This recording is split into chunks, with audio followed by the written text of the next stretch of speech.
So I think this video is going to be against popular belief, but it's okay. It needs to be said.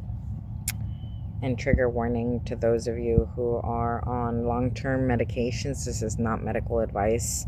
If they're working for you, they're working for you, and stay on them. You know, these are decisions that need to be made on themselves. When it comes to the majority of psychiatric disorders, okay, especially if you were intelligent enough to train a dog to assist you in this, because I sleepwalk, and this is a big one for me, okay, because it's a form of disassociation, and I'm learning that it is a form of disassociation. So I'm really working around learning as much as I can about disassociation. When you accomplish that feat, because I used to be one of those people that believed I would always have to be on medications. I would have to be on these medications for the rest of my fucking life, okay?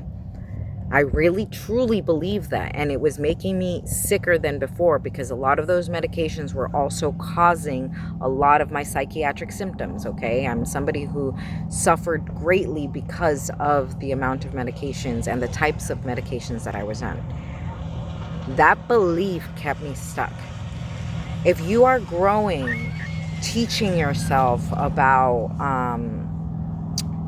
tools that you can use that are not medications or are not treatments or are not, tools you can use in your daily life, including your support animal and other support systems that you build around yourself, what makes you think that you will never be able to get off of those medications?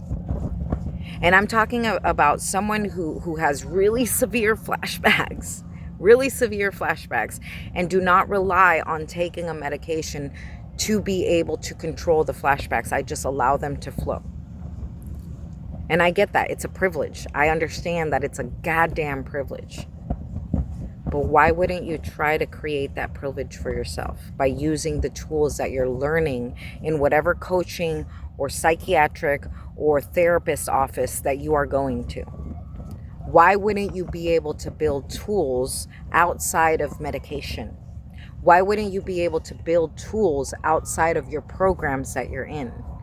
If those programs are teaching those tools, yes, it's great. You have a support system, a monitoring system to make sure that you're enacting those tools. But if you're practicing daily, what makes you think that you're not going to build the muscles necessary to be able to not rely fully on psychiatric medications? And I'm not saying never take the psychiatric medications or the other medications like steroids or medications that you need to be on. Why wouldn't you try that? Why wouldn't you give yourself that opportunity? Because I will never go on the types of regimens I used to be on because I know better now. However, if my body gets to that point, which it has, it doesn't mean I won't go in to get the medications that I need. There has to be a balance. Remember that. I love you and have a beautiful day.